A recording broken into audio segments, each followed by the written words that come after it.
I wonder if they can hear me. Hello, world of Wurm. Welcome to the stream. Hey, no, you're not stealing this, alright?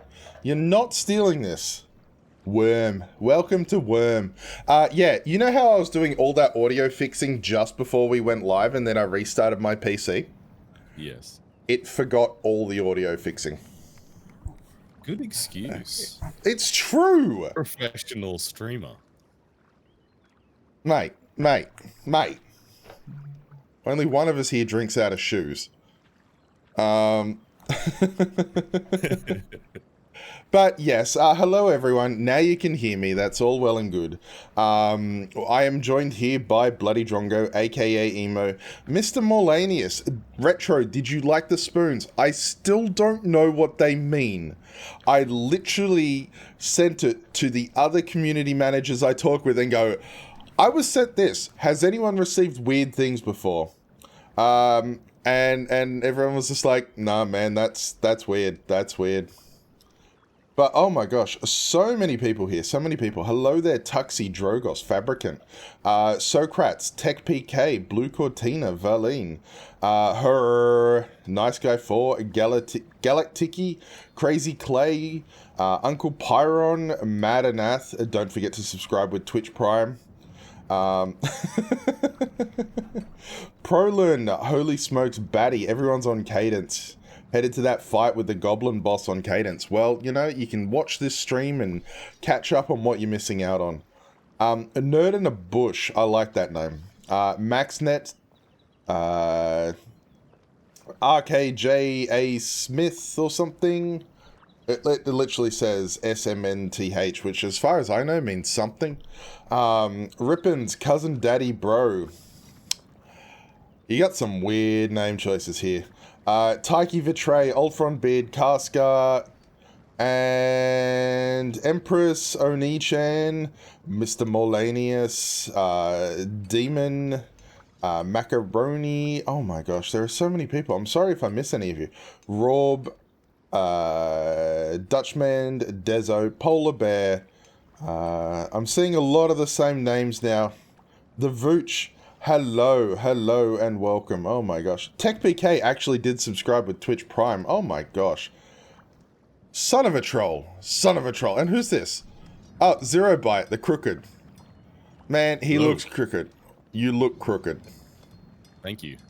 Or maybe just crook. Oh my gosh, look at everyone turning up here. We got Lunea, Thaumaturg. No, wait, Almost Solitude. Stan Lee keeps, or Stanley. Hello. That's a question for you. Did you always read it as Stan Lee or Stanley? Stan Lee was how I always wrote it, personally, Yeah. but, I don't know. Oh, look at Fabricant here. Got me questioning everything. Oh, Fabricant with the signature dance moves. What a lad. What a guy. Wurm Online's official dance club. Stan Lee's now pointing at me after telling me he killed a man. That's a worry. Holy smokes, Batty, thank you so much for that subscription. I think we need to work on some more emotes. Hello, Illyria. You too can be named in this, and you too can be eaten by a bear. What is this base? It's huge. This is New Festival Cove, Impalong. There is so much going on here. So much going on that I made sure I took all of my ADHD medicine to keep up with it all. What medicine? ADHD. How many H's were there in that? I stopped halfway and had to restart, okay? The medicine's clearly not working. Like, this is me with the medicine, alright? Oh boy. If your sleep powder thread is an entry for the fanfic thread, yeah, as long as it's a single entry. That's basically what we wanted. One single entry. So we got Zero Byte there, we got Fabricant there. Look at this guy. He's fighting with two Pac-Mans right here. Flamboyant as always. Oh, he's got the classic wugga fists. Yeah, but look at his hands. I mean, yeah. I mean, that's Fabricant for you. There's nothing unusual about this. In case you don't know Fabricant, he is a Valorant Entertainment Network member. He is absolutely worth watching. And his streams consist pretty much of this.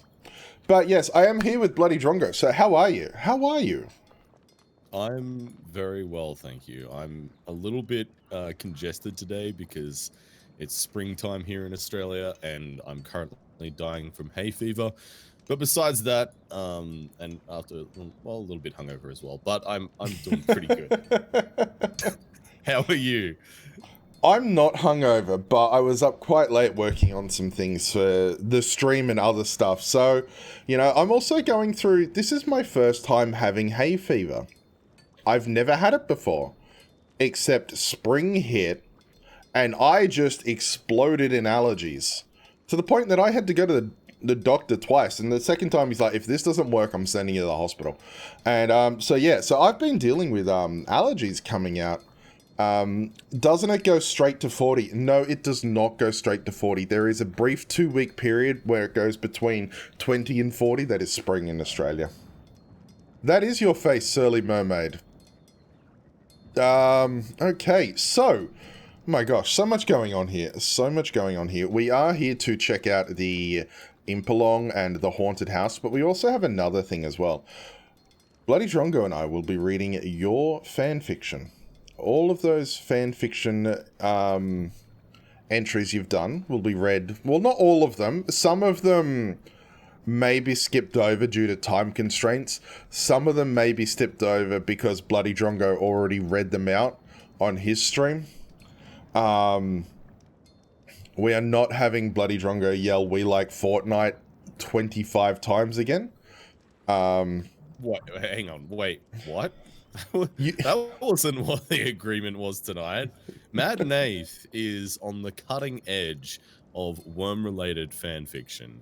And, you know, Mad Nath, if you're out there watching right now, we like Fortnite. We don't like Fortnite. This is Worm. We like Worm. And sorry if that did not sound convincing. Now we're going into a weird, weird area of Worm fan fiction, which, man, okay. Let's, and I'm gonna shush.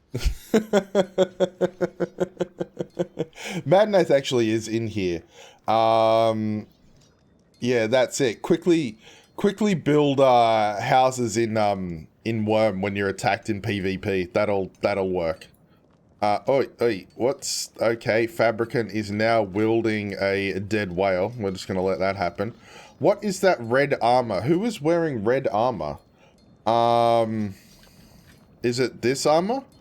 That is Drake, but purple. This is Stanley, who is wearing nothing red. What? What do you mean? He has a red shield and a red hat. That's neither of which are armor. Like, sure, the shield counts as armor smithing.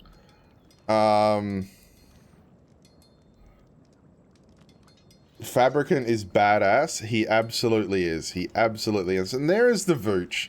There is the Vooch. The wonderful creator of all of this.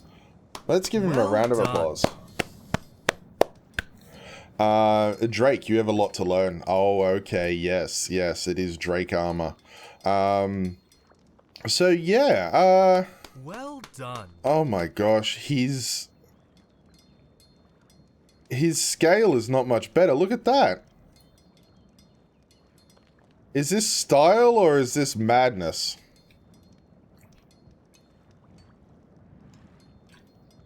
I'm gonna take 1 second. I need to just look at the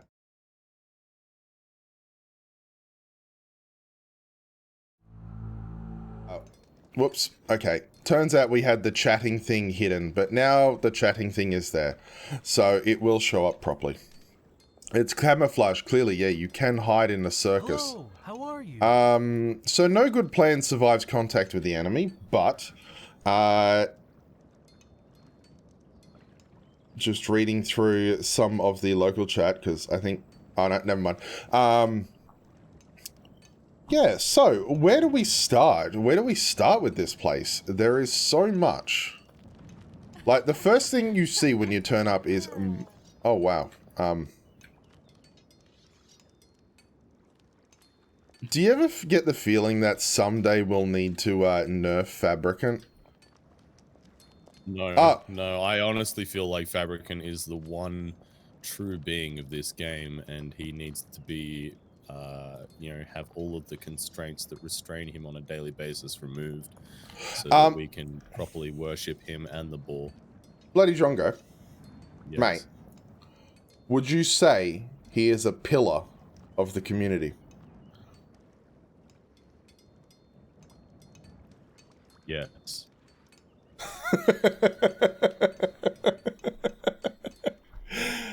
What is even this model? This is the unfinished marble brazier model. Right, okay, because I'm like, yeah, I don't actually, I've never made a marble brazier, but I think stone braziers look more white. Well, there we go. He is standing among us as... Oh, the spinning's a nice trick. Yeah, try spinning. That's a nice trick. Why am I also noticing that, oh my gosh. What is going on with this stream? Here we go. We've got to adjust this because apparently all of my setting work beforehand did not stick. And back to small camera. We will. Don't worry, don't worry. We just need to zoom in.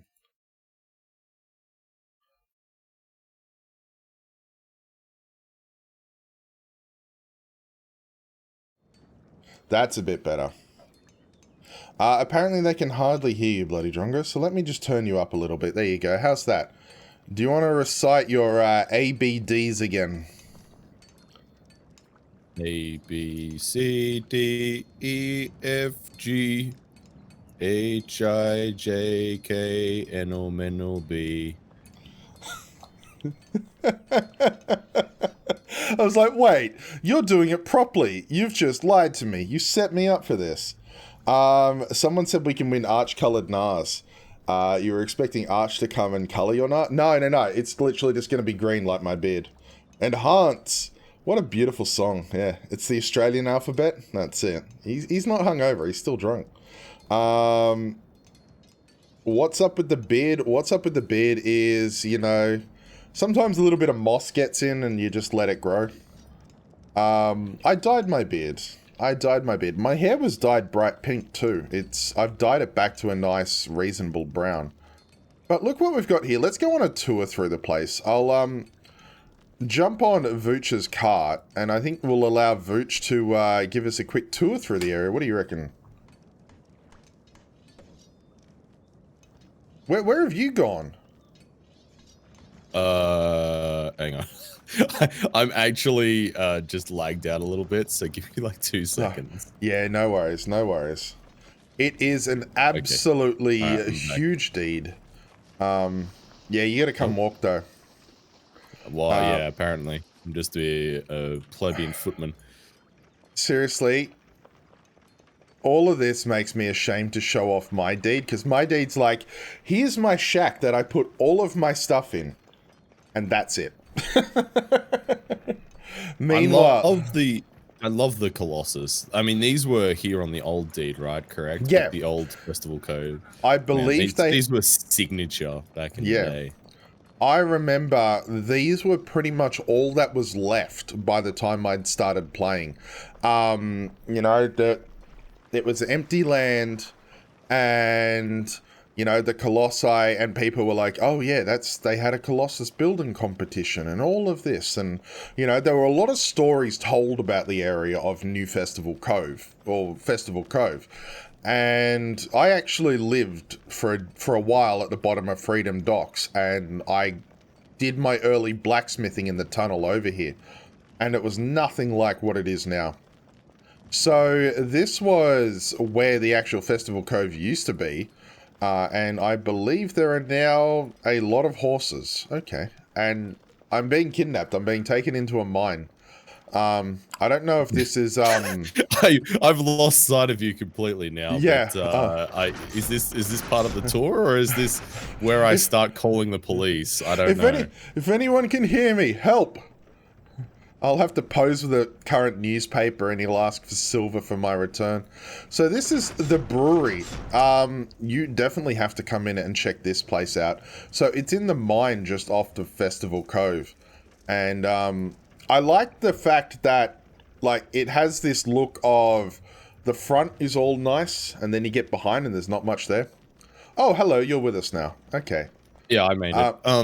I think it's worth mentioning as well, like, from a historical standpoint, this deed has been around, I think, correct me if I'm wrong, I think that one of the first, I think the first Impalong that was held here was back in 2011, 2010, 2011, I think, and that was put together by the ever wonderful Willow, who I think she is in the chat here this evening. Is she? Yeah, so shout out to Willow, who Yes, she is. was somebody who put together a massive thing and kind of forged what was the structural meta for the community in terms of holding these types of events. And yeah, like it was, you know, back then it was kind of a massive deal. Obviously now, you know, there's a lot of different Impalongs that happen throughout the year, but this was one of the original and the biggest. So big shout out to Willow.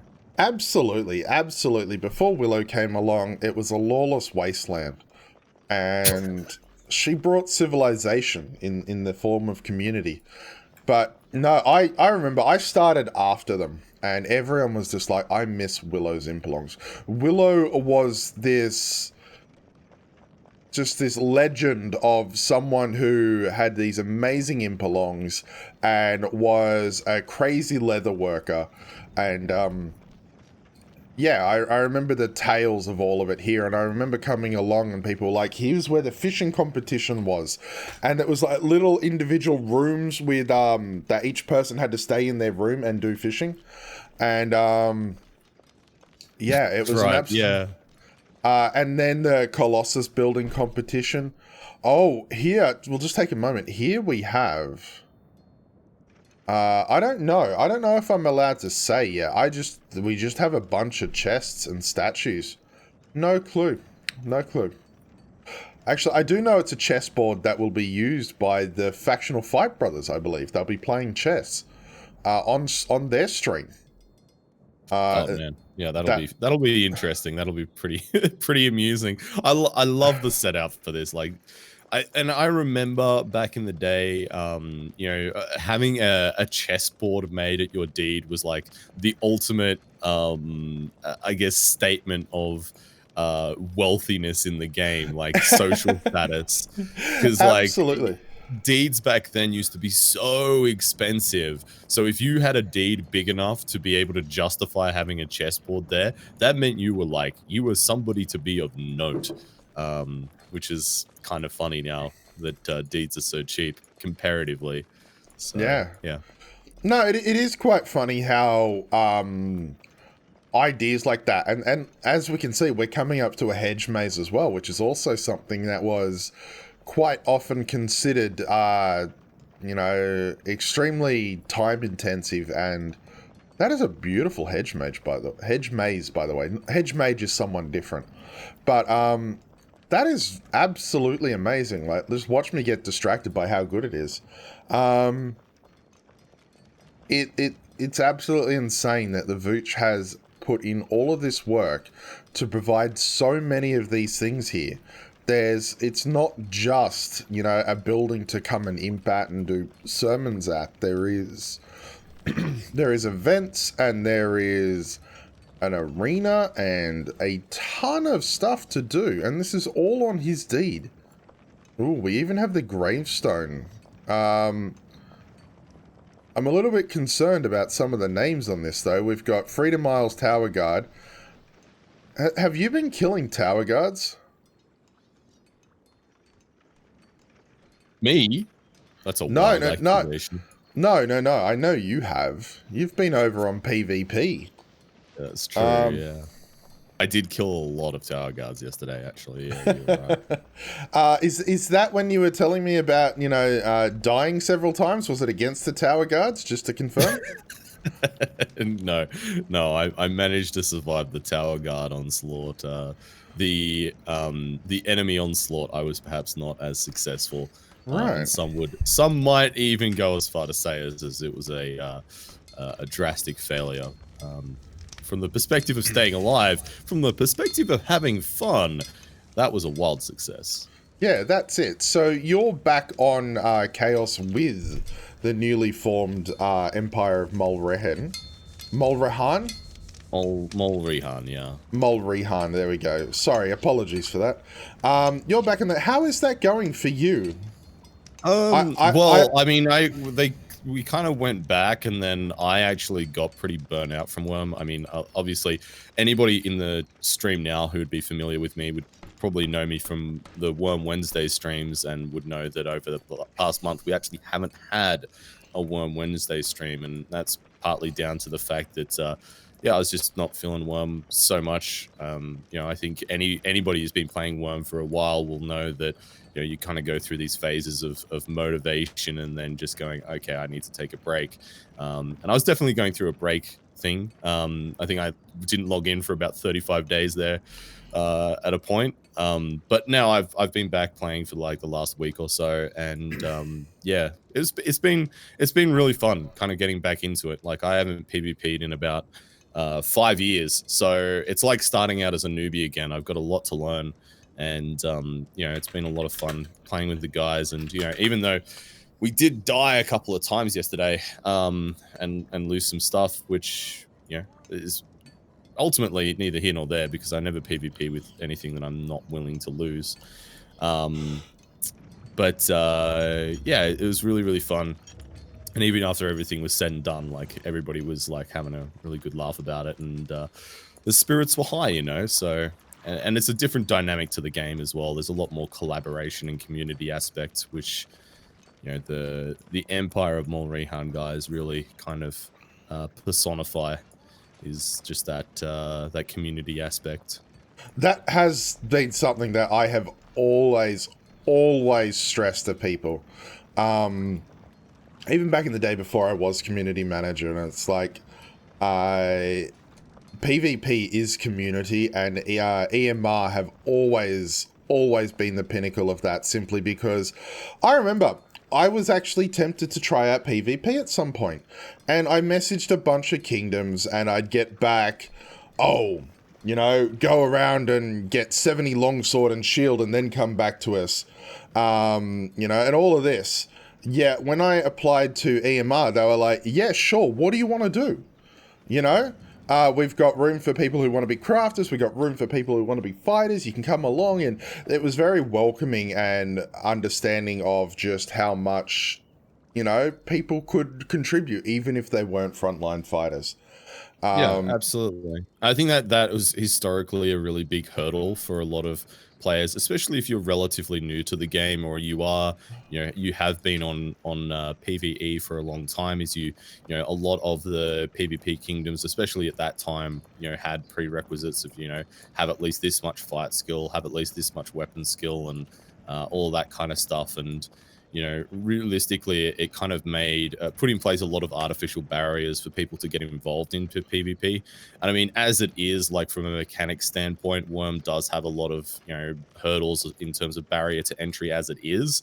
But there's a lot of ways that you can kind of contribute to a community, a PvP community in particular, that doesn't involve any of that stuff. So even with no skills, you can still be part of that. You might not be, on the front line, leading the charge, but you can still be part of the whole thing and feel included and enjoy that whole dynamic of the game, which is really, really fun. Absolutely. We did just pass Willow Farm. Just reading what Vooch said. This is Willow Farm, but Willow hasn't seen it yet. It has a cute British video for Willow. Out the front of it was a sign with a link to Willow Farm. So I'm not entirely sure what that is. I don't have the browser scene set up, so we won't watch that video. But if anyone does come along and wants to check out that video, Willow, make sure you do so. Make sure you do so, because it looks like a beautiful little spot. There is honestly so much going on this place that I can't believe. I can't believe that you have put in so much work and effort into this, Vooch. I remember when you turned up and you deeded the area and you were like, hey, I found out that this place was where Impalongs used to be.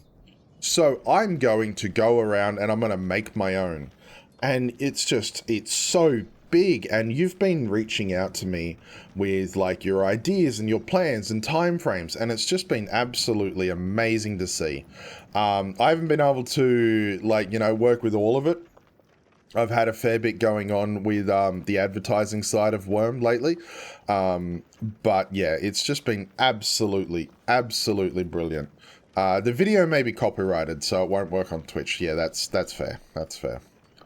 This is a really nice deed. I really like it. You know, there's still a lot of the original deed as I remember it, in terms of the way it's laid out, and you know, obviously the colossuses and stuff down the shore there, and a lot of the terraforming is more or less the same. So it's almost like a, you know, a tribute deed in that sense. You know, at least for me. But I mean, I'm sure there's plenty of people that are here now, you know, who might not be familiar with that period of time, for which, you know, they'll have fond memories they'll be able to take away from this as well, which is kind of a cool thing to think about. Are you saying it's not the greatest deed in the world? It's just a tribute? Yeah, I think that's a fair summary This is of just my a words, tribute. But, like, this exemplifies one of the key things that I always like to stress. Deeds do not have to be pancakes. Use height, use slopes, multi-level, and bring some diversity vertically to your deed, and it just feels so much more natural and spread out. Of course, this deed is huge. I don't even want to begin to think of what he's paying for it. You know, so don't go this far. But yeah, just the way levels are used, the way everything's spread out. We've now got cows and bison here. I do like that there seems to be a forge at every single section, in case he gets, you know, he's like, oh, I've got to smith something for this, so he's just going to quickly bang out some nails or something. House of Magrenon, best deed ever. Is it House of Magrenon or Hall of Magrenon? Magrenon. Yeah, it's honestly, yeah, that's one of the best, most impressive deeds ever. Obviously, I'm very biased in the fact that I personally think Kratos is one of the best deeds ever, but yeah, there's a lot of really impressive deeds all around the game. Which one is HOM? Hom? Hom, yeah. So that's House of Mulrehan. That's our current capital now, but there's been 2 iterations of it. The Right, original okay. House of Mulrehan was at the time one of the biggest deeds in the game, and it was very cool. It was a very cool deed. It had some amazing terraforming at the center of it, and it was just like, it was one of the first deeds that I ever lived on, which felt like a, you know, a proper sprawling city. Like, it had like this central keep kind of set up, and then it had like all these little residential areas dotted with like little farmlands and parks and all that kind of thing. And it was a really cool place to live from that aesthetic. And it was also a PvP deed as well, which kind of made it very unique in that sense, that it was, you know, just a very different kind of setup than your typical sort of meta build. As someone who lived in Comora for a little bit, I never got used to the layout of that place. Yeah. It's just like, okay, I am here, how do I get to there? I got no clue. And I'd wind up out somewhere else, and I'm just like, I don't even know where I am. And this, of course, is the back end of the Willow farm. I think you can claim the rights to this house, Willow. It's named after you. It's got a willow tree. I hear that Willow can actually portal between any willow tree. Oh, no, that sounds like fake news to me, dude. Yeah, yeah. It was funnier when I thought of it, okay? I think you're barking up the wrong tree with that one. Mate. I think you need to branch out with your puns. Can we just leave this alone now? Okay. Do you get it? Okay. Alright, thank you very much for all watching, everyone. We're Thanks, about everybody. To, Bye. What did they do? They roamed around, talked about PvP, and then made some puns, and everyone left. You're all nuts.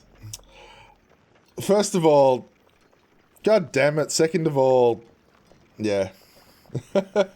Viewer count sinking, that's it, that's it. Watch it plunge, watch it plunge. But this deed is so amazing. Even if you do not live on the Southern Freedom Isles, you can make a character and just come and visit. Oh, Yeah, polar bear. I think that's actually a really good point, because I mean, obviously the older servers don't really have as high of a population at the moment as the newer released ones. But for anybody that's watching right now who may be, you know, relatively new to the game, who maybe started playing after the release of the new servers and the Steam release, I would really encourage you to maybe make a new character and just do a little bit of exploring, because one of the cool things about this game is the entrenched history and the layers of history. And, you know, for servers like Independence that have literally been around for, you know, over 10 years now, there is a decade of history, and you get to walk around and be part of and experience that history. And there are some amazing deeds here, which even with the, you know, how quickly the new servers have come together, are just of a different kind of not caliber per se, but a different kind of style, and vastness, scale. Yeah. Just to touch on, Serotonin Junkie says, actually we can't, I'm on Steam. You can. When you create a character, even on Steam, you will wind up at Haven, which is a tutorial server. From there, you can choose to go to any server at all. So you can make a new character just by typing in a name and clicking play, choose Independence, and either ask for directions or just walk straight south because that's where it is, or get a portal or someone can pick you up. There is so many people here that would love to show off what is possible in Wurm, and that is usually why I have streamed the older servers, because the older servers show what is possible. Want to walk upstairs? We'll have to. No, that's all misinformation. Steam client can play on any absolute server it wants to. We're walking upstairs now, so we're just gonna head up. Oh, what? Tenko was like head and shoulders above the stairs. Oh, I won, dude. I won. You blinked. I won. What? In our staring contest. We had a staring contest? Yeah, I won. I got up here quicker, and you blinked. Mate. Don't bring none of this, you know, one-sided competition into this. Just because I've got eyelids and you don't doesn't mean that you've got to try and, you know... rematch. I won. Easy. GG. You GG. flew up the I stairs. Won. You flew up the stairs. Exactly, yeah. I'm just that good. No. I don't mean metaphorically flew. I mean you're about a, He's talking about staring. Alright. 1 second. Alright, so I've muted him for a little bit. Okay, where are we gonna go? We have Fabricant here. Hello. I think we all just need a break from that.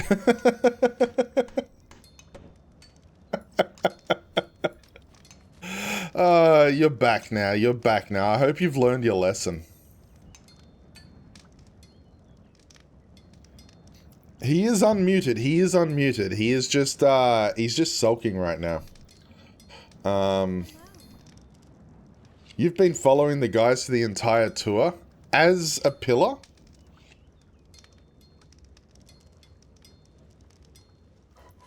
Just need to check that he is actually still with us. Yeah, I am. I'm just Yeah. messing with you. Yeah, no. I was like, is he still with us or is he messing with me? Okay, so here we have the Grapewood Gnar on top of the building. Of course. As you do. As you do. How are those marble walls? Ah, they're great, aren't they? It's a beautiful house. Fabricant, you passed me 3 times. Apparently Fabricant's been passing, been following us as the pillar, and none of us have noticed. To be fair, he's very easy to overlook. Look, Fabricant is I've often said that Fabricant is the most underrated Wurm streamer out there. Like, he is, in my opinion, one of the most revolutionary and forward-thinking and innovative streamers of this game. Like, he's like, and I'm not even like, I know that sounds when I say nice things about people, I know sometimes it can sound like it's being very sarcastic. I promise that is not the case. Like, Fabricant genuinely is somebody that I look up to in terms of the innovation that he brings to his streams. And what about his memes? Oh, he's a meme extraordinaire. He's definitely on the forefront of the Wurm meme front as well. Absolutely, absolutely. Some of you might have seen I tweeted out a picture of his deed. He is the one that has the boar in his little watery courtyard, whatever you'd call that. And I'm not sure if any of you... Courtyard? Do you mean a dock? No, it's a watery courtyard. Would you like to see? To see his dock. No, his watery courtyard. Let me just grab that picture of it. I know I sent it to someone. Where did I send it? Here we go. Son of a troll. Kappa 100, Fire and Sand. BloodyDrongo, can you give me your best fire and sand cry? Yeah, sure. Let me just warm up for this. Fire and sand. That sounds like no battle cry at all. Oh, was that meant to be a battle cry? Oh. Yeah. Let me try again then. That was pitiful. Fire and sand. There we go. Nailed it that time. No wonder you got voted out as chief. Oh, it's true. You're like, hey everyone, let's go. Fire and sand. Yeah, woo. No, you're supposed to be like, fire and sand. Wow, okay. Well, alright, I'll take that under advisement.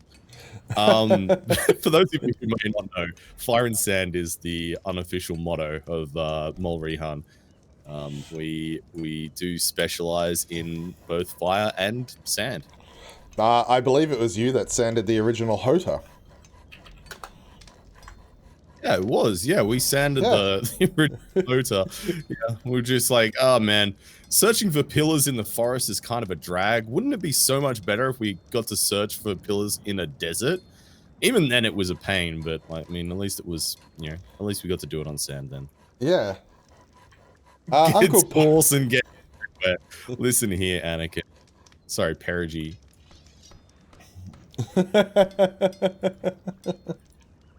So there is the picture, and that is the watery dock, as you can see.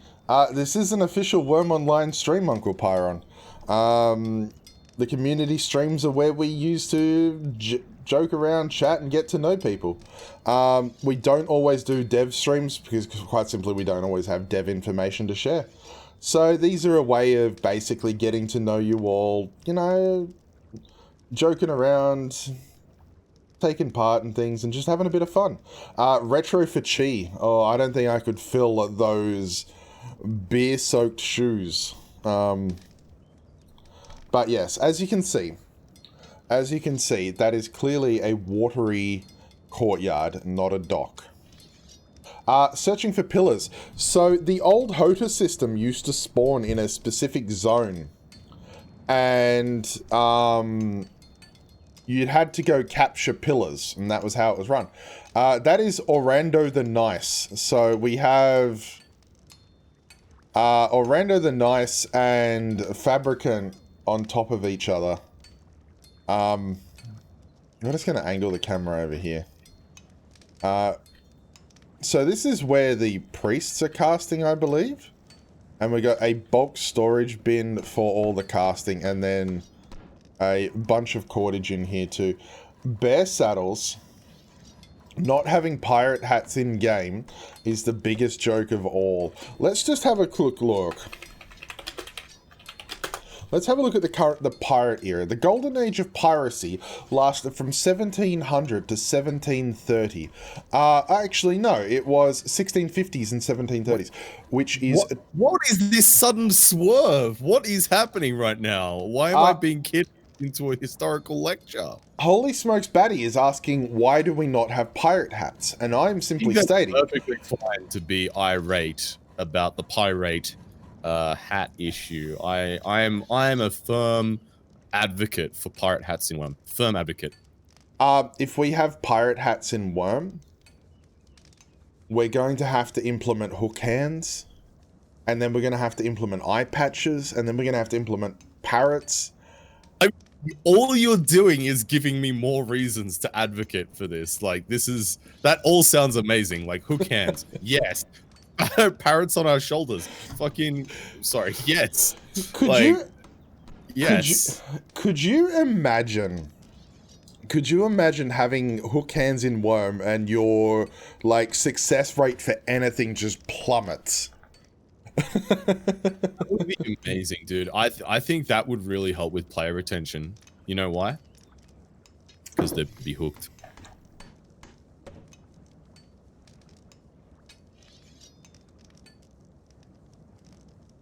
This is... Why don't you have guests on the stream, Retro? Or why don't you invite people on? This is why, people. This is why. Why do we not have an auction house in game? More to the point. I think it's because we don't currently really like. It's not on our current plans. You know, we had talked about them in the past, but there is the merchants, there is the mail system, and the trade chat. That's as far as we've got at the moment. An auction house is not currently within the plans, as far as I'm aware. The roadmap included all of our information about what we'd like to get in and what we will be working towards. And that's it. And Rippins asks, this is an official Wurm stream. Can we ask about Wurm stuffs and wants, needs, fixes? You can, but I can't guarantee answers. Because quite simply, I am not the guy that puts the code in, so therefore can't guarantee anything. The Suitman Parrot Pauldron. That would be actually really freaking cool. I think that's genuinely a really, really, really cool idea. Like a parrot pauldron. Like instead of having the game having to work out how to code like small, maybe cosmetic pets, having just a pauldron, which is a parrot sitting on your shoulder, I think that would be so cool. Just give me a moment. I'm just making a note of when International Talk Like a Pirate Day is. I think it's already been in past. I think that's like in August, isn't it? Yeah, I'm making a note for 2021. But that would be that would be cool. I think that would be kind of cool. It is September 19th, yes. I actually did know that off the top of my head, and I don't know why. Let's have a look. Will nights be properly dark again sometime? We do want to tweak it out a bit. Some people have noticed that on the old renderer it is much darker, so there's ongoing tweaks that will be occurring. I get some people like not needing to use lights, and I get there's always going to be differences of opinion around what should be dark and how it should work. But at the end of the day, there's lights in the game, and there needs to be a reason for those lights. You know? Like, Uh, sorry. no, you go. Like as well, like maybe there's some room for some variance in terms of how the nights work, like with the waxing and the waning of the moons. Like obviously that would probably be unnecessarily complex, but I think it would be kind of cool. Like, you know, obviously on a moonless night, it's, you know, pretty freaking dark in real life, but if you have like a full moon, it is actually, you know, can be almost as you know, illuminating as a, you know, a cloudy day. So Yeah. I think having like a room in there for variations for different weather, like I've always said that, you know, different weather and different atmospheric conditions and stuff in the game that are reflected in the aesthetic in which the game works would be really, really cool, and would you know, add a lot to the, I guess, the immersion factor. Yeah, absolutely. I 100% agree with you. And I think that we, and as the team do too, one of our key things that we want to work on is I'm just brought up the roadmap in order to make sure I, you know, actually get it completely right. We do want to work on adding atmosphere to the game, you know, and that is part of why we're looking at sound design to bring more stuff in. And yeah, we do wish to actually work on adding some more ambiance to the game. Yeah, that's cool. Like I on my Wurm Wednesday streams, I've always talked about how cool it would be, like on a foggy day, like if you walked outside in Worm, and you know, on those really thick foggy days, like if the sounds from nearby had that kind of dulled, muted kind of aesthetic to them that, you know, you would get in real life in a foggy day, or, you know, if there's snow on the ground, having that kind of again, that same kind of dulled lack of reverberation and carrying of sound. Yeah. You know, having like sound in that context is an incredibly powerful tool. So that makes me really happy to hear that that's something you guys are looking into. Yeah, it's something that I've maintained for a while that needs to be looked at. I recall speaking to Rolf being like, "Hey, I found this. You can buy this online DVD that is like basically a DVD that they sold online that has like 10,000 different sounds. Can we get this, and then can we look it through?" And he's like, I've actually got that somewhere physically, and but yeah, so. We have been looking at, you know, sound is something that I think we can all improve. Like improve in many areas, because one of my favorite things about starting on the new servers was how you would hear people around you working. And yeah, I fully agree. I think sound is one of the biggest factors of immersion, and currently it is quite... I'm not going to say, oh, it's quite lacking, but it could be improved greatly. Am I drunk?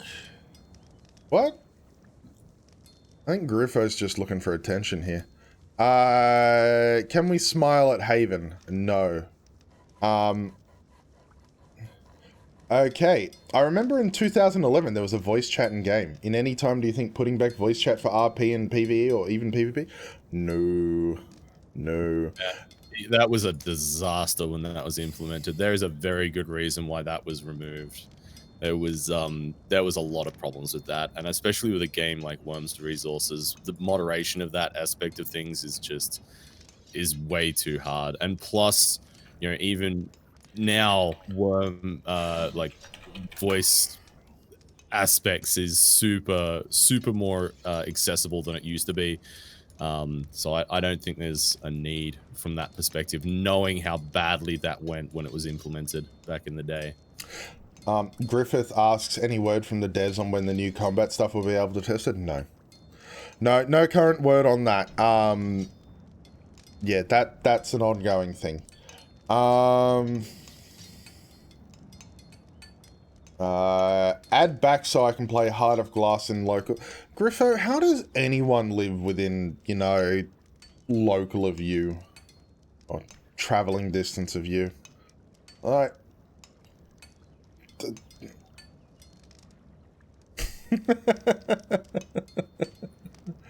Alright. So, okay, so we don't. Yeah, that's it. That makes sense. Wormaholic says, thank you for streaming. Thank you for watching, and also thank you, BloodyDrongo, for joining me. It's, you know, I do want to give a big handout. Big thank you to BloodyDrongo. He's not getting a handout. Yeah, I want to do a big thank you for BloodyDrongo for joining me on this Sunday morning for him, which is, you know, unusual for him. And also, yeah, you know, it is really good to have some company on these streams. They caught me trolling, they hating, back to the grind, have fun at Impalong. No worries, Polar Bear. We do have some fan fiction to read, and we do have some other things to do. So, let me send you that list of fan fiction again. Right, And I'll bring it up. Oh, you've already got it still? No. Yeah, send it through to me again, please. Damn it, because he said you'll bring it up, and I'm like, oh, good, you can send it to me then. Because I've got to go and find it. Let me have a look. I'm pretty sure I've got it. So, what is your thoughts on an alternate, smaller forge model or ability to turn off the smoke effect so we can use them easier indoors without making it awkward? What? What makes it awkward? I'm assuming they're talking about the actual fact that if you've got a multi-story building, that the chimney will poke through the second floor, and then for the subsequent higher floors, you'll have if the forge is lit, then the smoke will be going through those floors. Oh, yes. I mean, there's a lot of really clever things you can do to disguise that, which, from my standpoint, I personally really like that. You know, that there is a certain level of ingenuity, but, you know, I think in general having more options for interior design and you know, that kind of thing is definitely a good thing. I think there's probably room in the game for that. Whether that or not that's, you know, anywhere near the top of the list of priorities for the devs is probably the main question that needs to be asked. Yeah, it's right now, we do have that roadmap that we're working on, and we've got internal talks and setting that up as well. There are some other things going on that we can't talk about just yet because they're not at the point to talk about. But I am hoping that we can get more support in doing a bunch of, you know, fixes like that and changes and little adjustments. The model ones are a little bit more tricky because quite simply new models take time. What about adding to the forge so you can make a chimney up through the roof? Yeah, they're all great ideas. So cool. I love that idea. Like, so you can keep adding to the forge model, like have it almost be slightly modular, just to keep building the chimney up, and then you just have it coming through the top of your roof. I think that would be amazing. I love that idea. Rippin says sound levels need work. Absolutely. Yeah, we've not had a dedicated sound developer for quite some time, and I think it's pretty clear that we could use one, or at least someone working on that more. It happens, you know, and hopefully we can.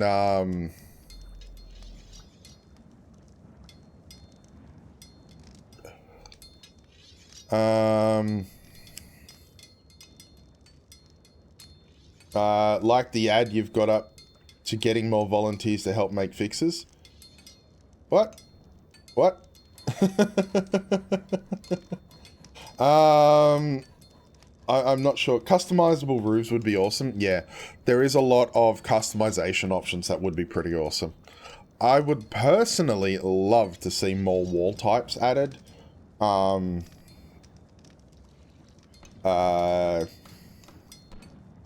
Yeah. Yeah, no, there's definitely work that can be done with sound.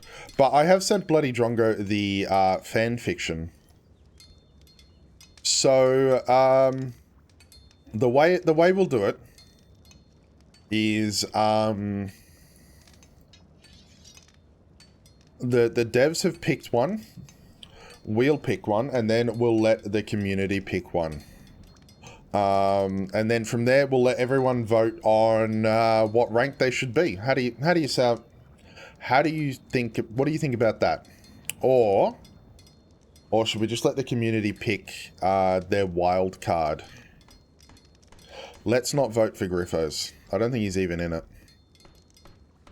Oh, he is. He is. Wait, Griffo's in it? Yes. He wrote some fan fiction. Wow. He posted it. He posted it rather quickly. I assume he already had it written.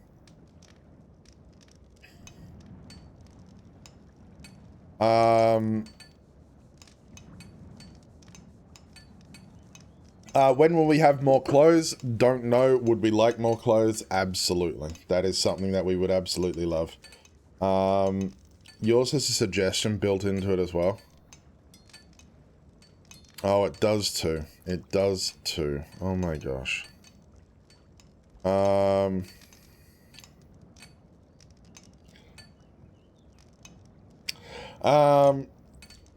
already told me your favorite. Yes, I believe you did. I believe you did. I need to actually look up and... That's right. Okay.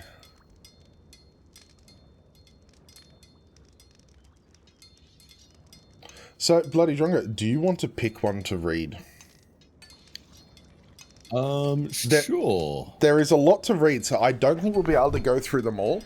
We'll just pick one or two each, and then we'll have a talk. Okay. I'm gonna start off by reading Anthony, because this was a one that really spoke to me. Okay, so give me 2 moments. I will quickly grab that, the link to Anthony's entry so people can read it. Read it along with your smooth and sultry voice. So, just scrolling down, I need to find Anthony's entry.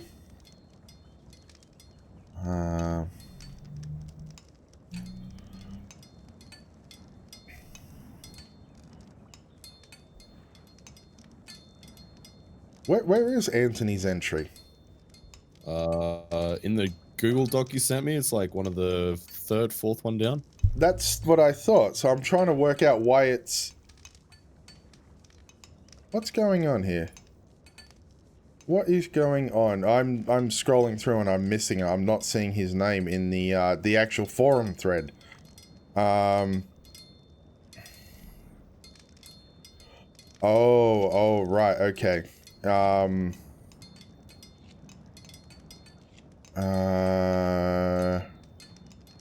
There it is. Sorry, they're all in spoilers, which is why I couldn't see them. Yeah. There we go. That is Anthony's entry. So I'll have you start reading. Take it away, BloodyDrongo.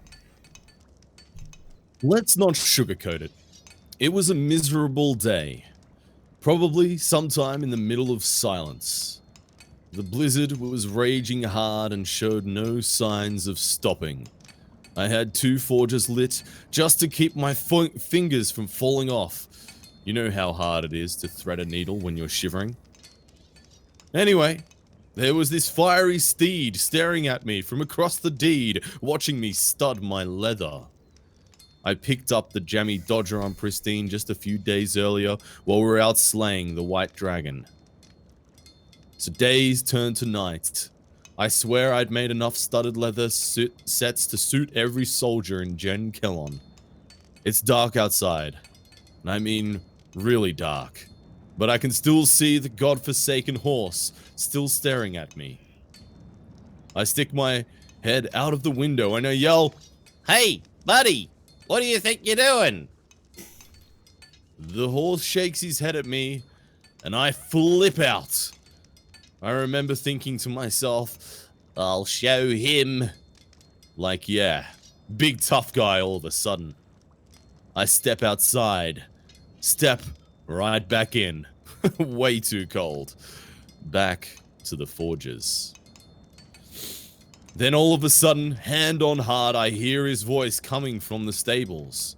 No word of a lie, it was the horse, but I couldn't make out what he was saying. Drowned out by the wind, it must have been. And I tell myself, this could be huge! An actual talking horse! I could be rich! I send myself a warm thought and a prayer to Magrenon. I look for my cloak. I can't find my cloak. I remember I don't have a cloak. I bust open the workshop door, take a step outside. The wind blows me into a stone wall, knocks me out cold. Real cold. I woke up the following morning to find the horse kneeling over me. Must have broke out of its pen to keep me warm through the night. The horse turns to me and says, "Hey, buddy! Why the long face?" The end. Oh, the use of voices there. Perfect. Perfect. Should be a Christmas story reader, please. That wonder epic voice. That voice. Oh, Rippins. Rippins. BloodyDrongo, you've got a fan here. I'm just looking through these ones. There are so many, and some of them are so good. Most of them are. There's 24 pages worth of the ones we actually put in this document. I would like to take a second to read out Gianna's, because it is nice and quick. The Cobra writhes. Another deemed unfit. A somber ride home. I love that haiku. It's the haiku for Rotten Hollow. That's so good. I really like that. And I mean, I think a lot of players who may not be familiar with PvP won't actually get that. Yeah. But in summary, basically, for the Blacklighters or Horde of the Summoned, they have, for the Template Kingdom, they have a cobra which gives out the crown, you know, sort of like giving out the Lady of the Lake giving out the sword to Lancelot, except it's a big snake and it gives out the crown to whoever the Horde of the Summoned person is. And basically you go there and it runs a whole bunch of checks in the background, and then if you are successful on those whole bunch of checks, then you will be crowned the leader of that kingdom if there isn't already an established one. And basically that haiku is just saying, you know, going there for your daily run at becoming the chief or the leader of the kingdom, and failing it as you would very, very often do, and then having that disappointing ride home with yet another failure burdening your conscience, which I really love that. I really like that one. It was absolutely a great one. Absolutely. Now, I do want to read Aris's, but Aris's is quite long. So I may need you to take over halfway through. We'll see how we go, okay? Okay. For whatever reason, the weather was working against them that day, with heavy fog and winds that blew in the wrong direction, no matter what direction they were sailing in. They had begun their journey in good spirits, but had quickly tired of the endless waves and lurking dangers. Who'd ever heard of bears attacking in the water? Surely the gods were laughing about that one. The shore was now visible through the spyglass, and it would do them good to reach land again, or at least that's what she kept telling him, and he didn't know the lands well enough to have any reason to doubt her. Finally, they arrived at the shore, and after anchoring the boat, she quickly jumped out into the water and began the climb towards the tree line. After a while, she realized that he wasn't following her.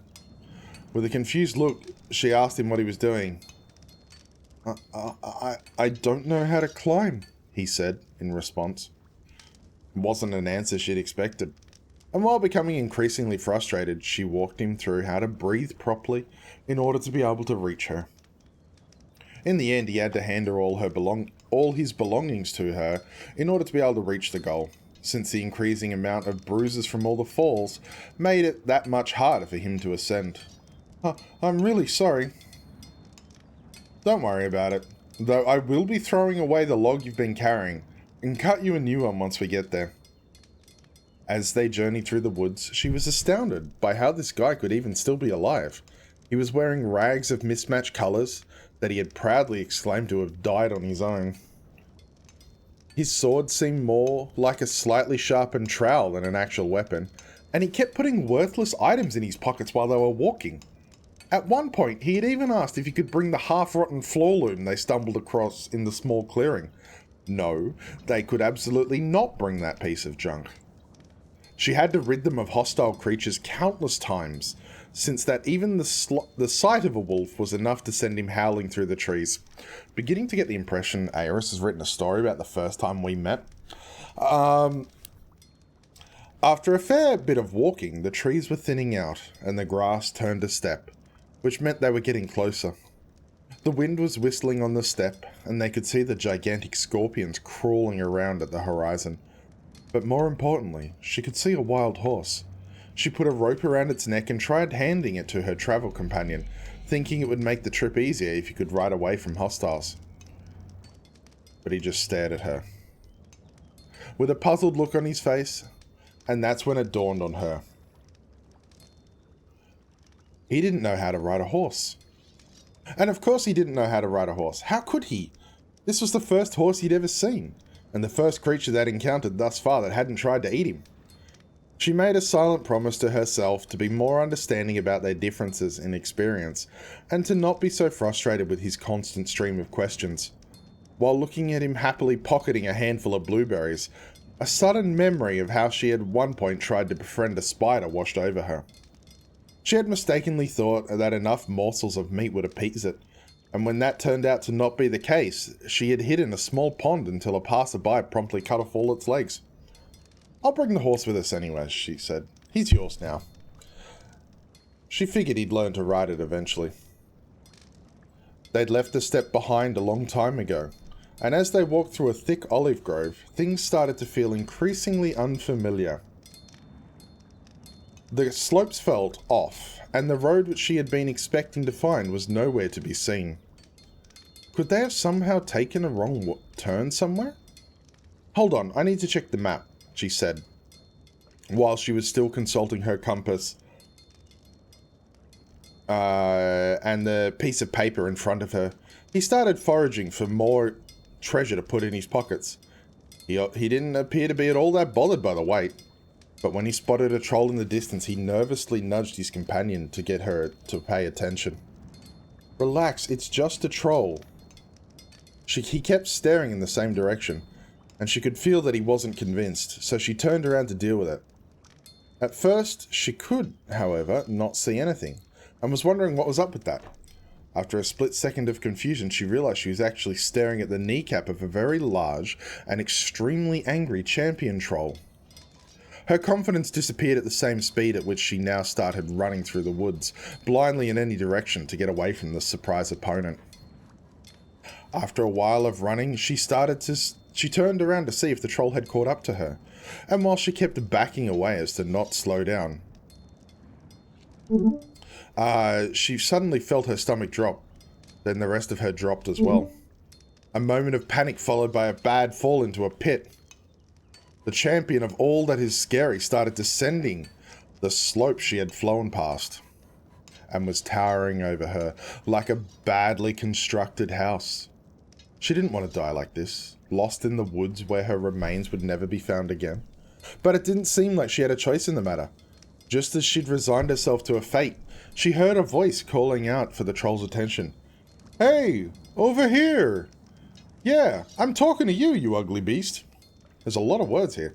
The troll was obviously irritated by the taunts and started to follow her terrified new friend through the woods. So she took the opportunity to hastily patch up her wounds. Then she mounted the horse and hoped she'd be in time to save her friend from the snot-tossing monster he'd willingly subjected himself to in order to save her. It was now time to return the favour and be the level-headed and focus instead of panicking. A month had gone by since they'd located the valley that was the ultimate goal of their journey, and where they had subsequently founded a settlement to call home.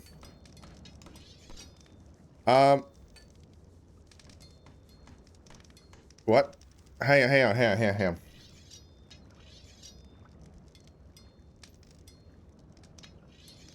I'm confused. I'm confused.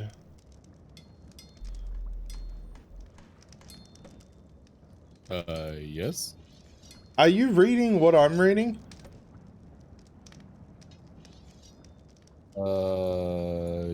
Yes.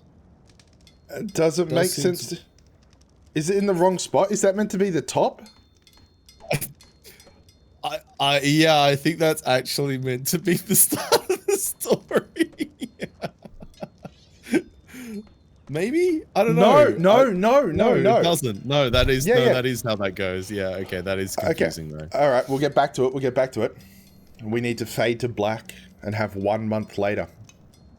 A month had gone by since they'd located the valley that was the ultimate goal of their journey, and where they had subsequently founded a settlement to call home. They had wasted no time in making it their own, and the horse had been given a stable with little field to roam. As she was sitting on her balcony overlooking the stable, she smiled as her friend was struggling with the rye fields.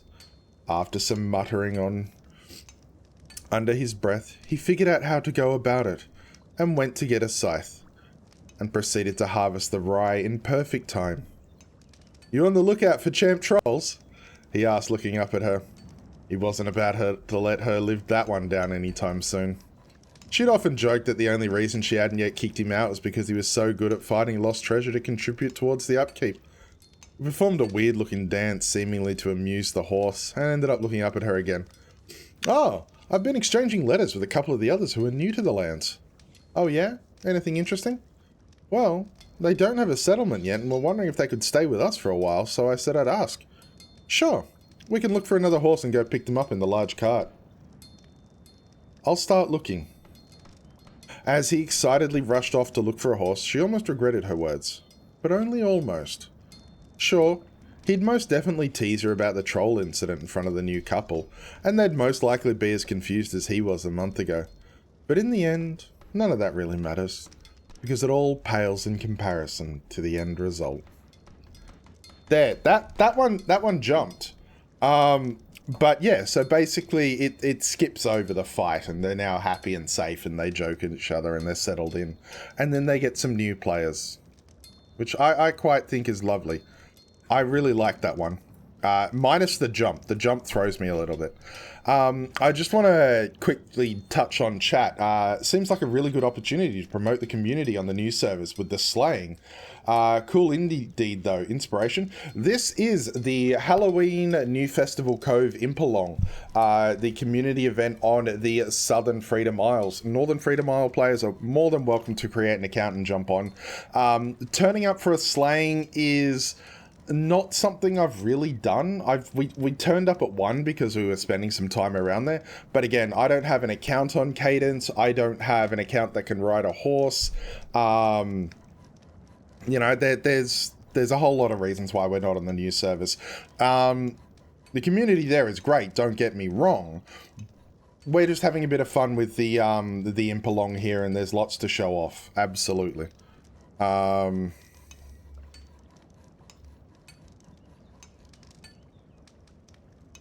But yeah, so what did you all think of that one? I noticed Aris logged off just then, so she probably heard me reading and was just like, you know, screw this. The first unique slaying of NFI is happening. It's not the first unique slaying. There was already one slain, which was a little bit awkward. But no, we won't be doing that one. We're at the Impalong. The Impalong here. It'll be a few years once your deed is done. Absolutely. Impalongs take a long time of preparation. But yes. So, is there a story about the green beard? Yes, but we won't be telling it because it's not fan fiction. All right. There are actually, you know, realizing just how long some of these are. It is quite long.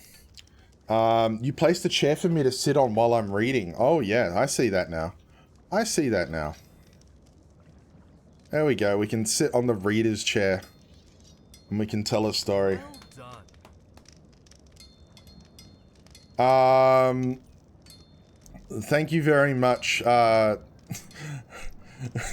Fabricant, for that. All right. So take the time to read them because there are a lot, and you know, obviously we can't get through them all at this time because quite simply there is way more than I actually, you know, I read them in my head and it was a lot faster. But yeah, which one would be your vote for a contender there, BloodyDrongo? That's a tough one. Honestly, I really like the haiku. I mean that one there was just, I don't know. It was, to me it was perfect because obviously that's something, you know, I've had experience, well, not so much first-hand experience with, but you know, it's something that was relevant to me in my experience of the game. Um I don't know, there's a few there that are good. Yeah, no, I am going to, no, I am going to say the haiku by Gianna. The haiku for the Rotten Hollow. It's yeah, that one's just short, sweet, and you know, just so deliberately perfect. Well, if you like that one so much, do you want to have a go at reading it? You already read it though. Yeah, I know, I know. I want to hear. Read it. I want to hear the Drongo telling of it. I want to hear it in your voice. I don't really like, it's a 3-line haiku. I don't think I can lend much to it, to be honest with you. Okay. All right. So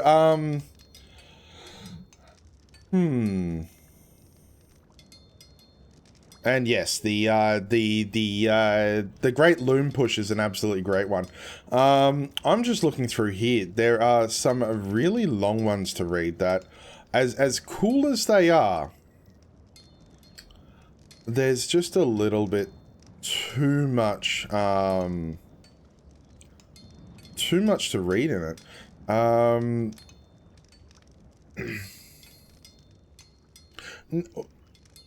We made plans to attend this Impalong a long time ago. Cadence, we're not going to be jumping over to Cadence. So yeah, this is a community event.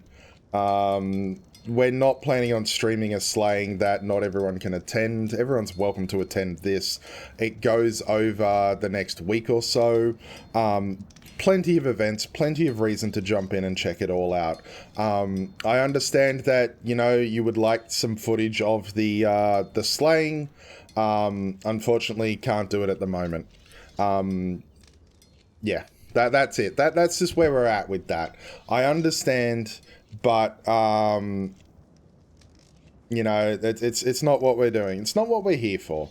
We're here to check out the Impalong, have some time, chat with people, get to know you all, and just spend some time reading some fan fiction, as you always do. My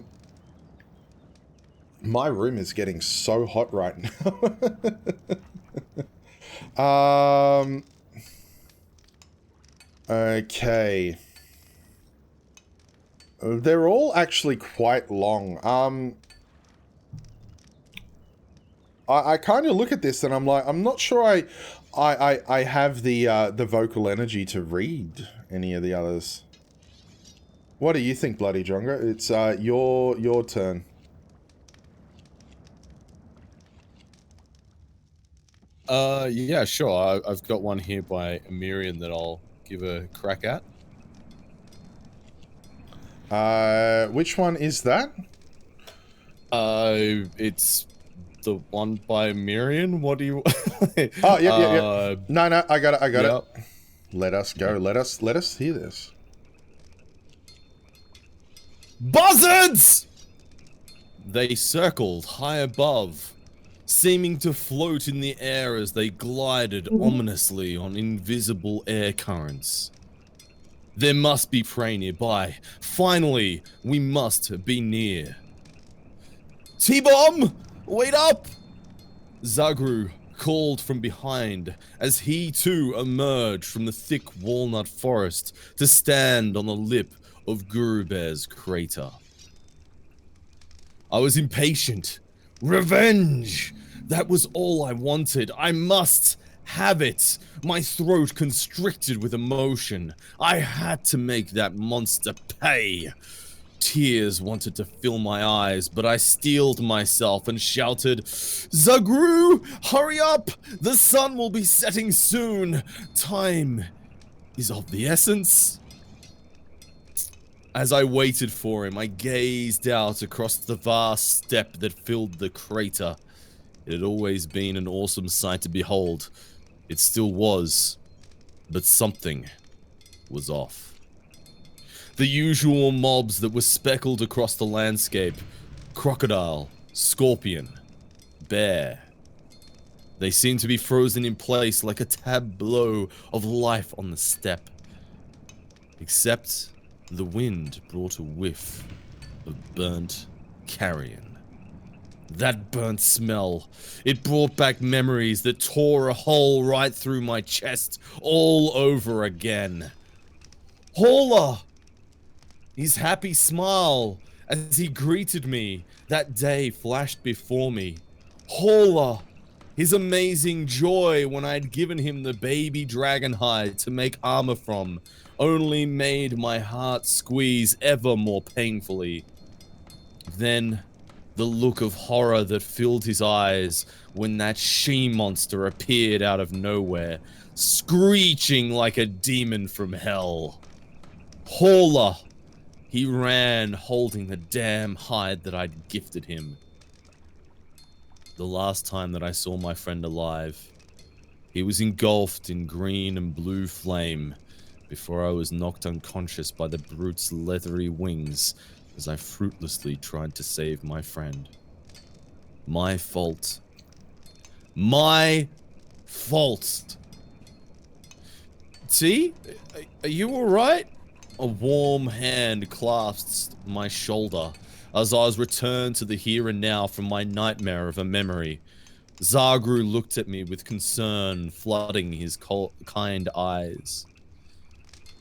I was just imagining what I'm gonna do when I find her. I growled, my throat dry and tight. When we got to the bottom of the slope, we could see the guard tower in the distance. I did not hold out any hope for the guards as I passed corpse after corpse.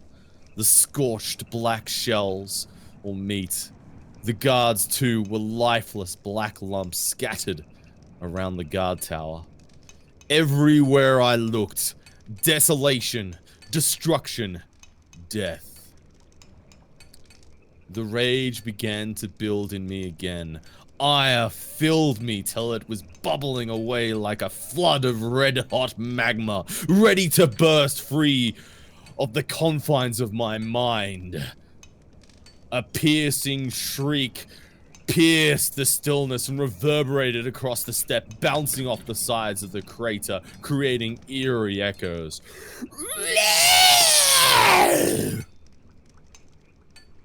She's coming.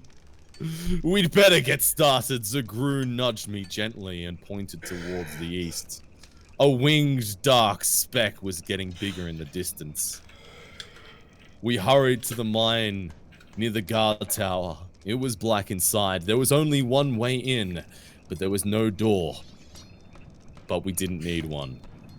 We hurriedly dropped large chunks of meat that we had brought along as bait just in case. But it looks like we didn't need them. She's mad, and she's coming in fast. Zagru quickly hides inside the guard tower. He's rubbed bear grease all over himself, so she won't be able to detect his presence. I will be the bait.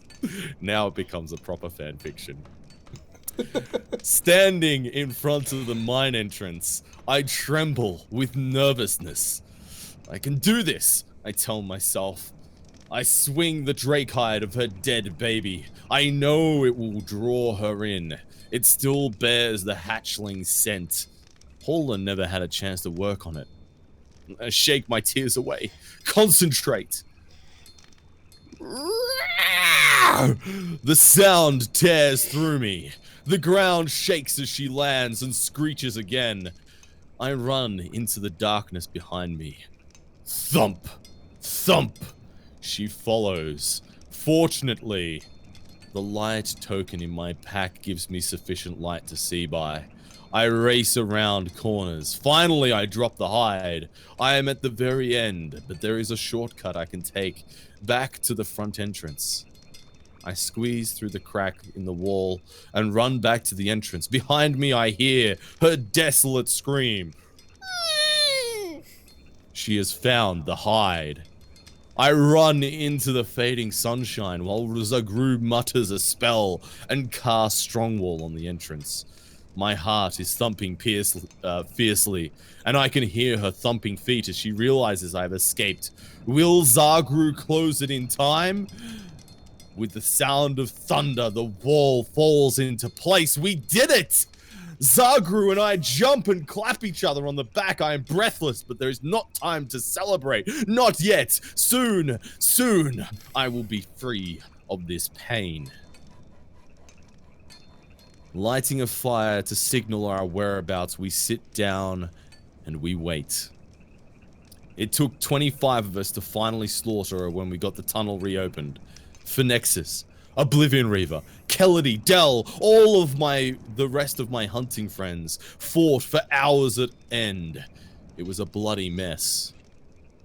To cut the story short, I got my chance when the she-devil seemed to stagger for a second. I cast my spell-rigged, silver-tipped long spear hard and fast. It zipped through the ash-befouled air like the hand of vengeance that it was, and sank deeply into her left eye. She screamed in agony and clawed at the spear in an attempt to dislodge it. Her attempts grew weaker and weaker, and eventually, she slumped into the earth. Everyone threw their arms up and cheered, and went around slapping each other on the back. I stood there, staring, expecting to feel different. My sense of elation and victory was short-lived. The pain of loss was still there. Hola was still dead and buried. Zagru, seeing my confusion, understood. Come, T. Let's go home. We can sacrifice an offering to Venora for Hola. My good friend comforted me. I rode off into the beginnings of a sunrise as understanding dawned. Nothing would take the pain away. The end. Wow. Wow. I particularly like that. You know, I felt that was a nice touch. That was a great story, and also a very great telling. I really liked that one. It was very well paced. It was very well paced. I do have one question for Amirian, though. Sure. They're probably not watching right now, but, you know, that's fine, that's fine. Covering yourself in bear grease? That was a new one to me. I particularly like that one. I was just like, oh, it's gonna get weird up in here now. Well, no. The thing is, though, let's just say you added a layer of flavor to yourself for the dragon. You know, they covered themselves in bear grease so they wouldn't yeah, they wouldn't be seen. I'm like, no, that's, first of all, that would get you caught. That would get you eaten. You would be a tasty meal there. There are so many good ones. I don't fully know how to pick the winner. What do you think, BloodyDrongo? What? Well, look, the reason I picked that one is because I think that was one of the most consistently told ones. I think a lot of the ones that I read didn't have the same consistency throughout the storytelling. And I mean, in terms of the, speaking, going from like third person and first person, it kind of jumped between, and there was a few there that were quite well written in terms of the story, but they didn't have that consistency in from the perspective and also from the side of the actual pacing of the story itself, the way it's laid out. There was a few there that had, a really good content, but didn't have that, I guess the beginning, the middle, and the end kind of separated out into, different sections. And I don't know, like there was a lot of good ones there, but I think, the haiku and Amirian's one were personally two of my favorites. Absolutely, and I fully agree with you there.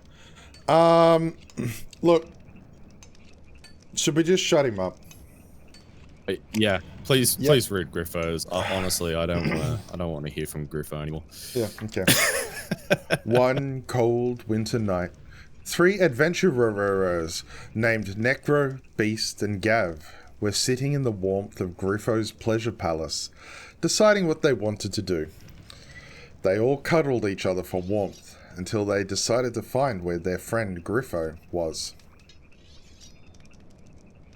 So they set off. Beast hopped on the wagon while Necro and Gav laid in the canvas to ride into the winter night. Early in the morning, they came across a farmer named Wargasm, who said he would sell us the location of Griffo for a couple of crates of slate. So they had a new mission to find slate. The 3 of them rode off north to find some slate to trade the scrawny farmer for the location of their friend. They rode for what felt like days, all while slaying all the seals because they know Griffo hates the seals. They ran into Griffo's worst enemy, Pandy. She had a plan to fill the world with seals named Ping Pong, and instead of bettering her blacksmithing, they couldn't let that happen, so they gave her a mission to make a bunch of crates and meditation rugs, and they continued on. The next village they ran across had a couple of strange people keeping a giant blue whale stuck in a shallow pool of water. Their names were Fabricant and Madnath. They thought it was weird. They stood in a pile of mess from what appeared to be a building collapse, all while in their undergarments. While chatting with them, they noticed a creep above them in the mountains, and their village mates explained, "That's just Oblivion Reaver. He just likes to watch." They were able to give them the location of Griffo, so they no longer had a need for slate to give to the scrawny farmer, since he was rarely around anyways. Turns out Griffo was in the basement of his pleasure palace all along. They rode back to the mighty black slate fortress to find him being eaten by seals. And as they got close, Griffo whispered, "If only I had my boat-mounted ballista."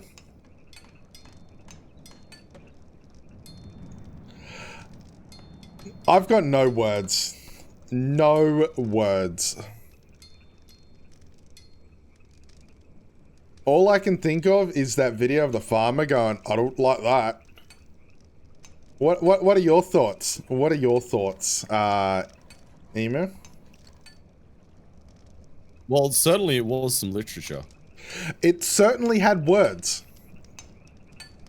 I believe there was even some punctuation in there. I think it could well and truly be considered English. I think my favorite part was where he used the word adventurer. Yeah. The 3 adventurers were very, very. Now, I will admit, I may have modified some on the fly. Oh, really? Yeah. Do you think that detracted from, the essence of the story? Frankly, I think it improved it. No comment.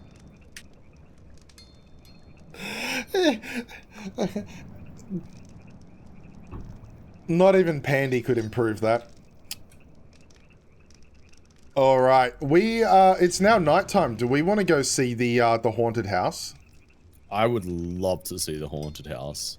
All right, we're gonna go see the haunted house now. Where is Vooch?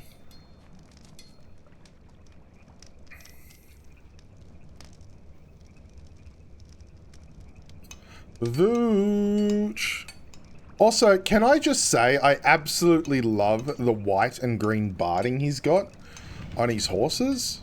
Oh, it's really nice, isn't it? I Like, really like it. I think cloth barding is some of the most original ways of showing things like colors off, and I think it works absolutely great. Why are you jumping in there? Just come along over here. Well, I don't know where we're going. I don't know either, but we'll find our way. Okay. So we've got the imping building, fighting arena. Oh my gosh. My voice is losing. Or I'm losing my voice. I don't know which one. New Festival Cove Haunted House. Here we go. Here we go. Okay. Start here and read before entering. Welcome to the New Festival Cove Haunted House. Press C and ensure your body weight is under 75% before entering, so you can walk at the required pace. I think I'm gonna need to pick up some stuff off the ground here. I need to pick up an extra 110 kilograms of stuff. Don't you have to be under the 75% speed? Does that mean, like, you shouldn't be moving at, like, you should be moving at 100% speed? No, because 100% is over 75%, right? And it's saying it's under 75%. Under your 75% limit, you want to go slow. Okay, we need to wear heavy things. Cole, do you have anything heavy? Any emotional baggage I can carry for you? No? I'm just gonna go over to this crate rack and see if I can pick up some crates or some rocks or something in here. Yeah, how many rocks would you have to carry? Like 10. No, you want to walk briskly. You want fast. You want to be under the 75% limit. Oh man, the way this is phrased is way too confusing for we want to walk fast. Enter when the street lamp is on. Mouse over objects. Open containers. Look but don't touch. Okay, street lamp on. Confirmed. Turn off in-game music and restart the game if needed. Use Google Chrome browser. Visit newfestivalcove.com/haunted.mp3. And I did say NP3. Okay. Can I copy paste that, or do I have to type that? I have to type it, don't I? No. I did a tricky. The problem is I don't actually have my browser set up as an audio source, so give me a moment. Oh, it's actually recorded. So it has a voiceover. It's like an audio guide. Oh, I like this. This is gonna be fun. So I'm just going to actually add it as a I'm gonna save as, and I'm just gonna download it, and I'm gonna add it as a scene, a source in the scene, so we can have it playing through while we travel along. Except it's gonna take me 45 seconds to download 10 megabytes. My net is undergoing some issue. And it's going to text-to-speech forums, IPS, buckle up. Well, the thing is I use a virtual audio mixer. So all of my things that create audio are in different inputs. So I don't actually have that much control over it. But that is an idea. What we can do is we can open this once it's up.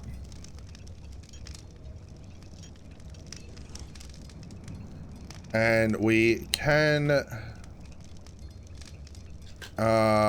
let's go here. Settle the attack through negotiation. Alright. So we are going to spend a moment to just add this audio source.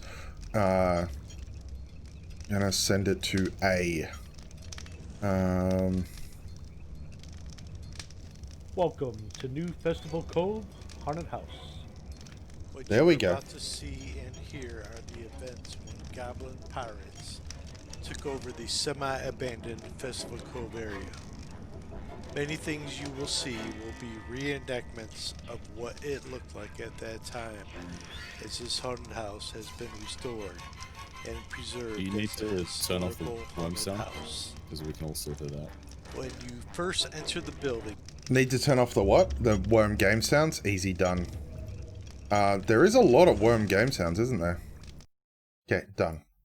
All right. So we'll just go back a little bit.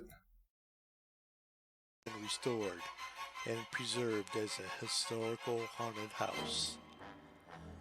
When you first enter the building, everything appears like a normal home. A fireplace, a comfy bear rug, everything was quite nice and quaint. It was the home of the Morgan family until one day when a major fight broke out. The unliving Goblin room. pirates crashed upon the sandy beach and started attacking the village. The leader Oh of the my village gosh. tried to settle the attack through negotiation, but an agreement could not be made. As we can see on the left, when the negotiation failed, Mr. Morgan slammed his fist down on the table and broke the table in half. After that, the goblin pirates tortured and killed him. Oh As you no. walk through to the left, animals were stored in cages in order to prepare them for slaughter. We walked to the butcher table. Young Jack Morgan, the butcher, butchered meat every day for his daily chores, cutting each animal perfectly, then throwing the eyeballs into a food storage bin, while someone else, usually his sister Rose Morgan, hauled the uncooked meat to the kitchen. We continued through the house. After the battle, the Dead goblin baby pirates juice. installed many cedar This wood is so stick traps weird. in order to prevent any additional Oh, humans there's from reaching the spikes. kitchen and food. Be careful while walking through this hallway. We continue walking until we reach the kitchen. The kitchen used to be the nightly gathering place for the Morgan family, but when the goblin pirates arrived, they took over the place for their own meal setting. The goblin pirates even drank wine from goblin skull cups made of former brethren. The kitchen This is has actually 3 really ovens for neatly cooking laid out. meals. This is A lovely. typical meal around here usually consisted of a stone shard, a couple eyeballs, a piece of meat, and a very tasty vegetable herb broth. Some called it bloodstone soup, but after the special spells on the ovens were destroyed, I'm not sure how that formula works now. Any unusable human remains were moved up to the second floor, so let's proceed up the stairs to the second floor. This room on the second floor is known as the Dying Room. The human remains of the Morgan family and anyone else the goblin pirates could find around the area were burned in various ovens around here.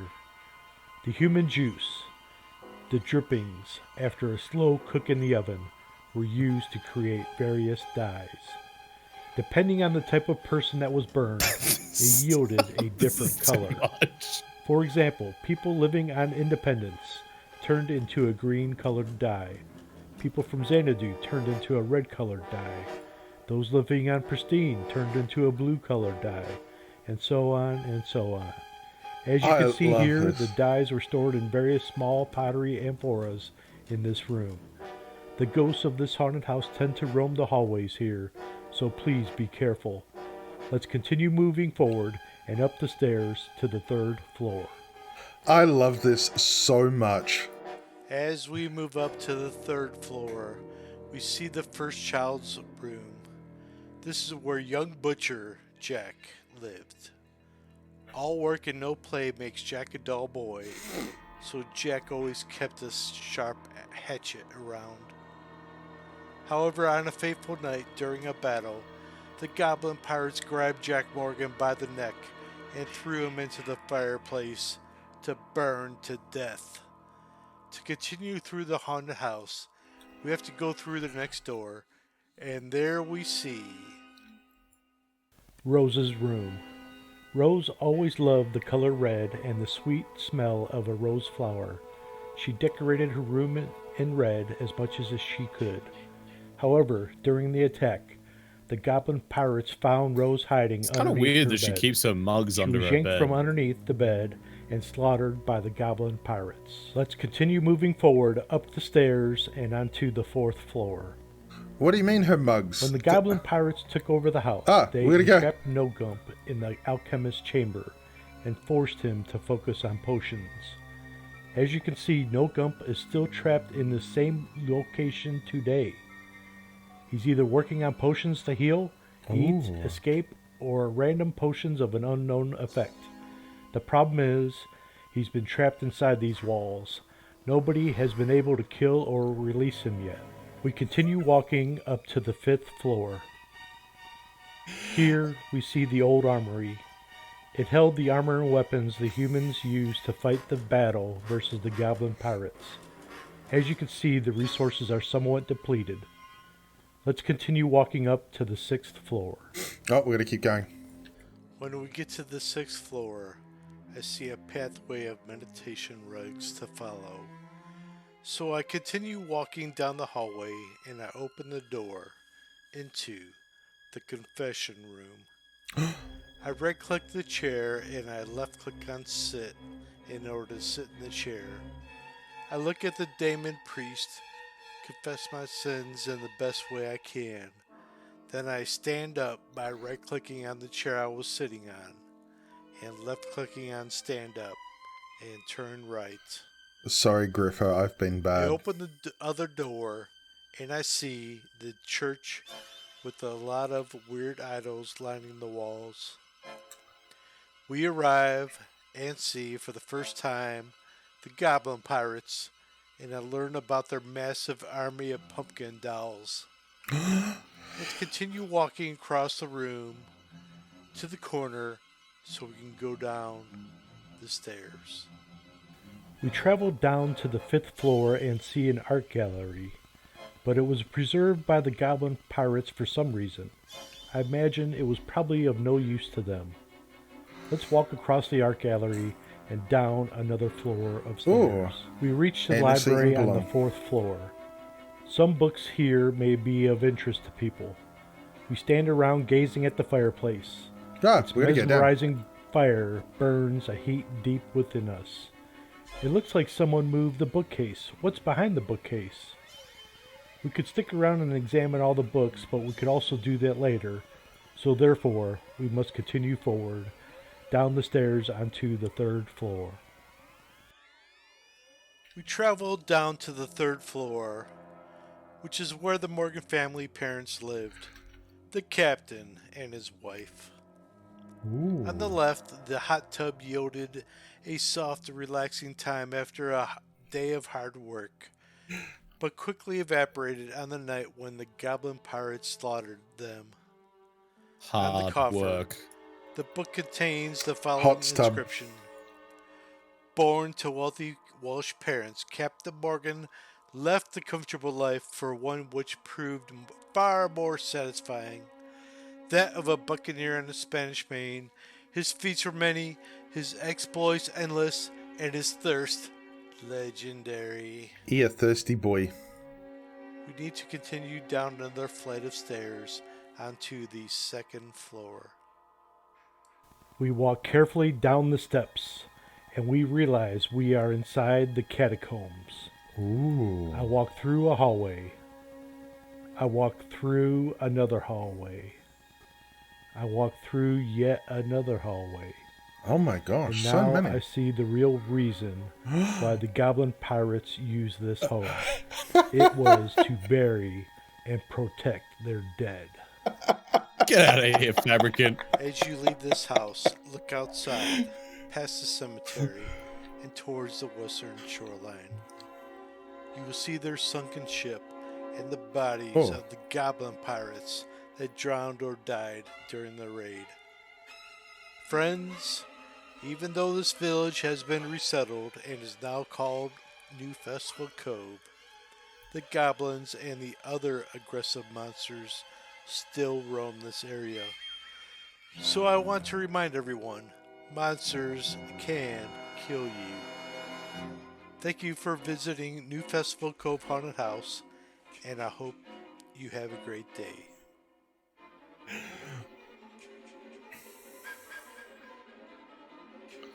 I found the sunken ship remains.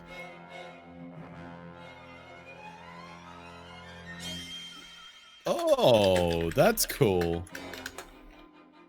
That's like that's a cool little Easter egg. I like that. That is so cool.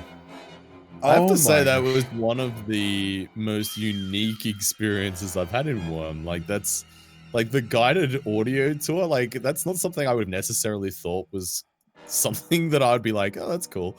But that was Yeah. actually pretty cool. I was so actually the way this unfinished caravel's put here actually does look very shipwrecky. There's Yeah. some very cool use of items as props and that kind of thing.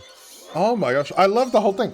And the fact that you have Fabricant standing there saying boo to everyone that comes through is an absolute masterpiece. I don't know how you convinced him to do it, but you know, I think the experience is better off with him there. A necessary part of the tour, correct. Also, now that this is finished,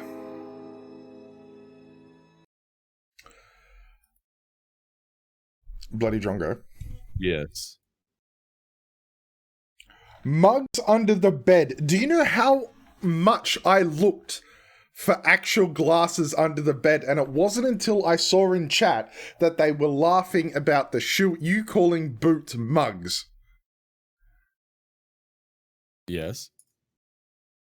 And I couldn't say anything because there was the guided audio playing. Yes. I saw this. Why And do I'm you like, sound so angry at this? you bother me, good sir.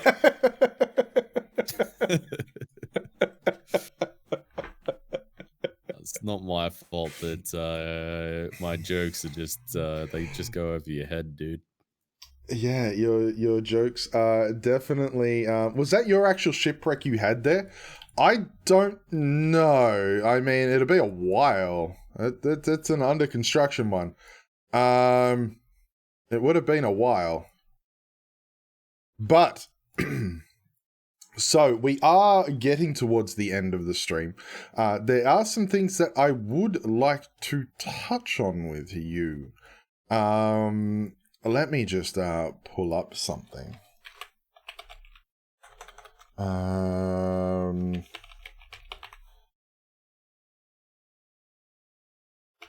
So you do currently do the Wurm Wednesday. The Wurm Wednesday streams. Will they be coming back soon? Yeah, they will be coming back soon. Yeah. As I mentioned earlier, I've been playing Worm again, so the Worm Wednesday streams will be coming back soon. You'll have to stay tuned on the social medias for an official announcement of a date that it'll be returning. But I can promise you guys that Worm Wednesdays will be coming back.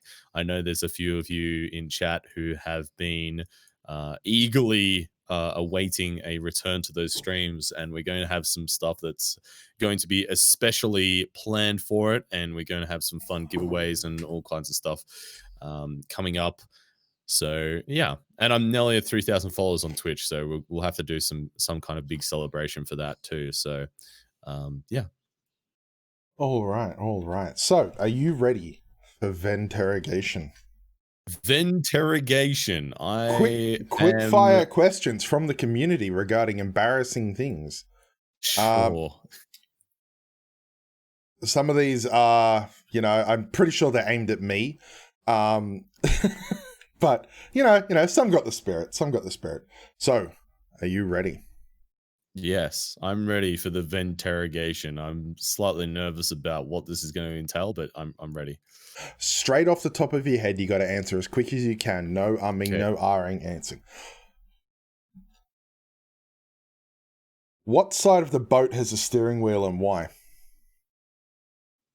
The right-hand side, because it's the right side of the boat to have the wheel on. Why did you try out Wurm Online? Because my best friend told me to. What color is a carrot? Orange? What is your favorite pistachio fact? That it makes you nut. Is it true you've never even played Fortnite? It is true. Why do you publicly admit to playing Wurm Online?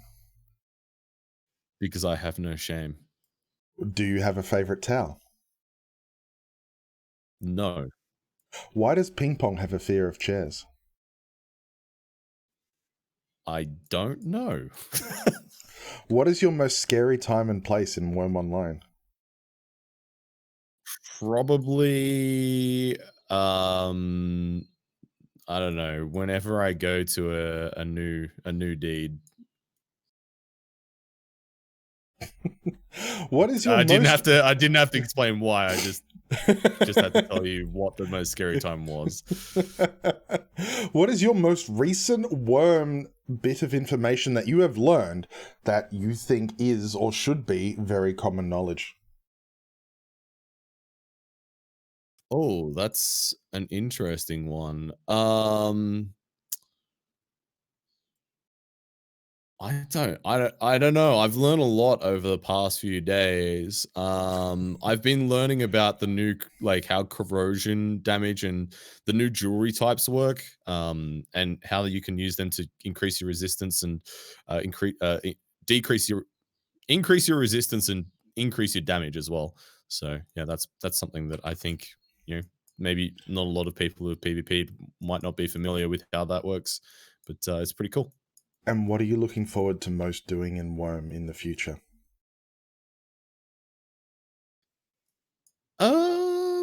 I think the thing I'm most looking forward to doing in Worm in the future is making the builder battles deed actually come to fruition, because it's been on the table for a long time. It has But been. yeah, I think that's the thing I'm most looking forward to, because I think it has such a huge amount of potential for this game. Well, there we go. There we go. That has been Venterrogation. Very good answer on what color is a carrot. And there is one, it's like, what's the longest you've played Worm in one session? But I think for you, you don't actually want to answer that. I think... No, I don't. I haven't really. Actually, no. I can answer that if you'd like, because I can think of one specific occasion where I did play Worm for a very long time, and I can advise against it. How long did you play wholeheartedly. Worm for? So there was so this was back when I think I was about 18 or so, and 18, 19, and I basically had a bet with Nadroj at the time as to who could stay awake the longest. And at the time, both of us were, you know, consuming a lot of alcohol, and we thought it was a good idea. And we stayed up for about, I think it was nearly towards like 30, 35, 36 hours. Obviously, we had breaks in there where we didn't like play the game. You know, we got up and, you know, ate and stuff like that. But we were awake that whole time. And I actually fell asleep in the middle of PvP at one point. And so we were fighting outside of this island deed, and I was in the boat and we were PvPing, and I fell asleep in the middle of PvP. And so they had to push the boat ashore within local of the enemy capital and then wall me inside of that boat so that I wouldn't get killed, because I was just like out cold. So yeah, that's the single longest occasion that I've been awake for playing Worm, and it was a terrible idea. I felt awful the next day. Actually, and I nearly died, but I survived. So hooray for the MR guys for actually saving my butt. 36 hours being awake. Did you nearly die IRL or nearly die in PvP? No, I mean, like, you get a little bit delirious at that point. It's you not absolutely a lot of fun, do. to be honest. Not recommended. It's not fun. I would never advise it.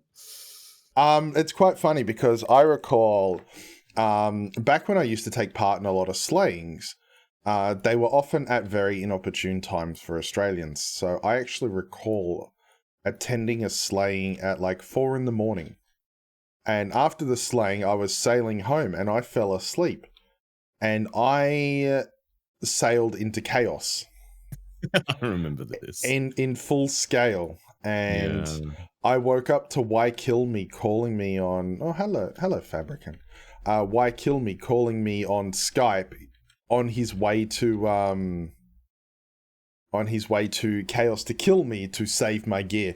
Now, the jury's still out on whether he's actually trying to save my gear or not. You know, we have to understand that it's quite possible that he had no intention of saving it. Oh no, you died. But yeah, that was definitely a time I've fallen asleep during PvP, sort of. You know? Yeah, I mean, not quite the same. Like anybody who's PvP'd in Worm will know that you usually have like a little bit of an adrenaline rush, and to fall asleep in the middle of that is usually something that's a bit, you know, Yeah, it's not frowned upon. not It's frowned upon. not common, not common. Not common at all. Absolutely. But yes, I would like to, I think we're going to wrap it up now. I would like to say a big wholehearted thank you to you for joining me here. Is there anything you would like to say or shout out before we finish up? Yeah, well, do you mind if I do a little bit of a quick self promotion? Only if you put on your most smoothest voice. Well, hi there, guys. My name's BloodyDrongo. I stream on Twitch 4 days a week. And I play Worm. One of those days in a week, we do a segment called Worm Wednesday. We haven't done it in the past month because I haven't been playing Worm so much. But prior to that, we've done it for the past 2.5 years, and it's been a lot of fun.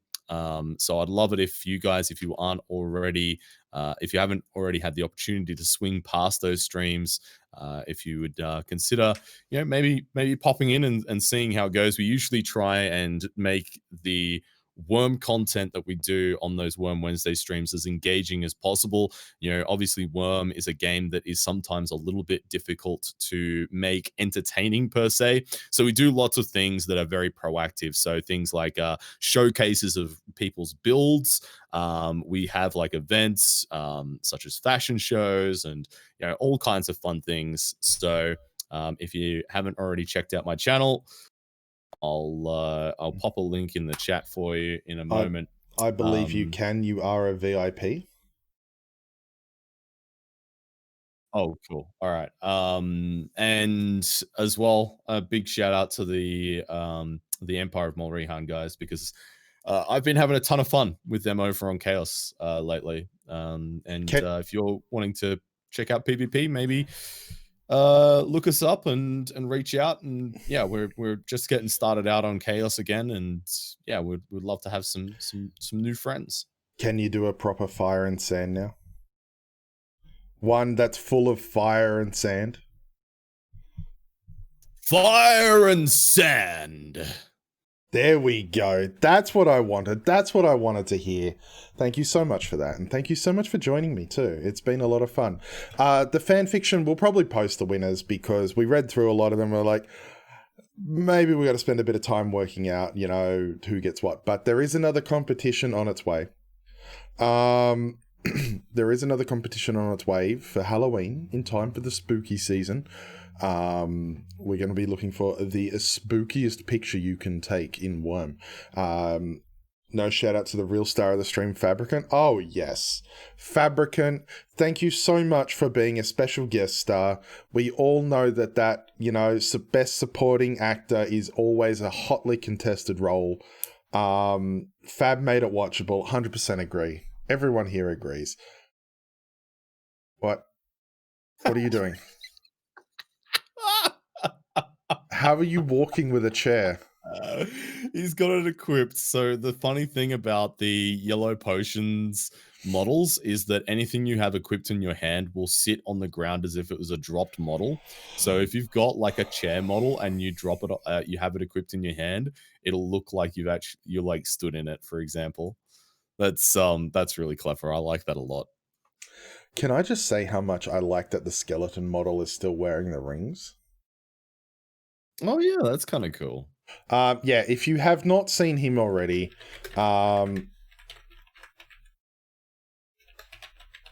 absolutely watch him. He will be taking part in doing some streams across the Impalong times. Also, a big shout out to the Vooch for hosting this Impalong. It is crazy good. There are lots of events, lots of people, and definitely worth checking out this weekend. If you don't have an account on the North Southern Freedom Isles, you can simply create one and go through the tutorial and choose Independence as your server to come through to. If you have any further questions, feel free to ask in Discord. We'll be around in Discord. We absolutely will be around later, and we'll be definitely taking part in more things and having a lot more fun with you all. These community streams will be every single week with varying topics. Depending on the guest, the time zone may change, but the goal is actually to start at 11 a.m. British Standard or British Summer Time, because quite simply that's a time where I can do it. That covers both people usually, as best I can. Doing two in like an 8-hour period was giving me a little bit of the burnouts. So we will be back next week in a similar time, and we will be celebrating some Halloween stuff over next weekend. So we might just go trick-or-treating and seeing what we can find. Thank you all so much for joining, and thank you all so much for hanging out here today. Again, big thank you to BloodyDrongo for joining me. Big thank you to Fabricant for being Fabricant. And the biggest thank you of all for the Vooch for putting on such an amazing Impalong. And yeah, absolutely. We will definitely be spending some more time here and arranging some spooky, scary things to kill everyone if we can. So yeah, drop it in, say hi, get to know the community. I shall have you, and I shall see you at a later time. Thank you all very much for being here. Bye, everybody. Bye for now. This would be the Wurm work song. Pick up your shovels. We're building a wall, building it high in Wurm, We're building a wall, building it long in Wurm, As we get to the end, we're just starting another wall in Wurm. We're digging a hole, digging it deep in Wurm. Wurm is waiting. We're digging a hole, looking for rock in Wurm. Wurm is waiting. But when we get to the end, we're just gonna fall from the bottom of Wurm. Oh yeah, we're mining some rock, a ton of good rock in Wurm. Working so hard. We're mining some rock, we're mining so hard in Wurm. Working so hard. When the cave bugs come nibbling, just grab your pick and get running. And we're building a house, a strong stone house in Wurm. A house in Wurm. It'll have bedrooms and bathrooms like hell it will in Wurm.